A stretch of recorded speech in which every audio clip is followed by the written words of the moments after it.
It's a strip of water just 110 miles wide. On one side, the sprawling Asian continent. On the other, the island of Taiwan. For centuries, this channel was a treacherous barrier known to some early mariners as the Black Ditch. Today, the Taiwan Strait is something else entirely, perhaps the most consequential geopolitical flashpoint on the planet. Geologically, the strait is a newcomer. During the last ice age, it was a land bridge connecting Taiwan to the mainland. Only as the glaciers receded did the sea rush in, creating the shallow waterway we see today. It is rarely deeper than 150 meters. This channel separates China's Fujian province from Taiwan. More importantly, it serves as a critical link between the South China Sea and the East China Sea. These are two of the world's busiest maritime regions. The strait's modern identity was forged in 1949, at the conclusion of the Chinese Civil War.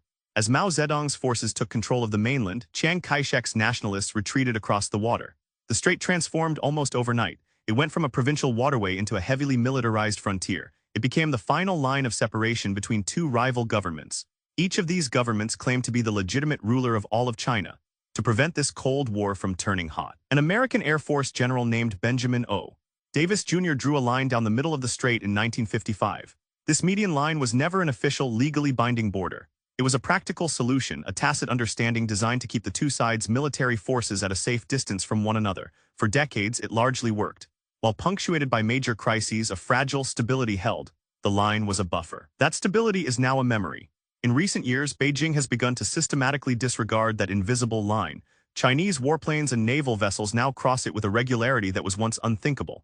In 2020, China's foreign ministry made it plain. In their view, the median line does not exist. This isn't just a symbolic act. It's a fundamental change to the military status quo. It shrinks the buffer zone and heightens the risk of a miscalculation.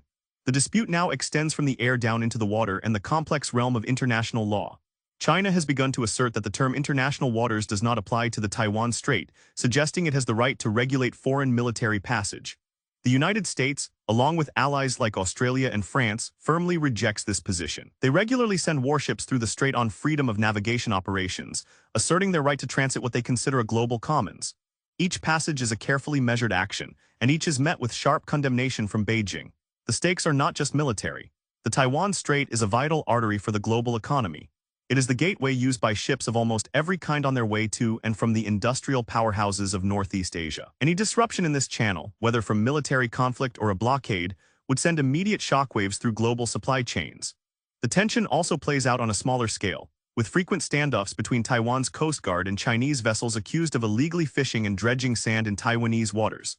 From a submerged Ice Age plain to a modern political fault line, the Taiwan Strait concentrates the economic, military, and diplomatic pressures of our time. All these pressures are funneled into one narrow channel. The old Black Ditch once challenged sailors with its fierce currents.